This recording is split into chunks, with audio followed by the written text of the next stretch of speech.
konstitusi negara kolonialis Indonesia bahwa kemerdekaan itu adalah hak segala bangsa dan semua penjajahan di atas dunia harus dihapuskan. Maka dari itu, kolonialis Indonesia tidak mempunyai hak untuk menghalangi bangsa Papua, bangsa Maluku, bangsa Aceh untuk merdeka. Papua merdeka! Papua merdeka! Papua merdeka! Maluku merdeka! Maluku merdeka! Maluku merdeka! Aceh merdeka! Aceh merdeka! Aceh merdeka!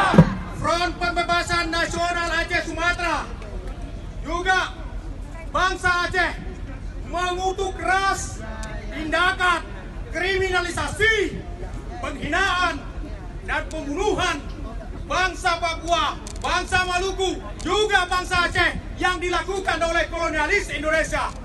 Karena semua ini tidak sesuai dengan pri kemanusiaan.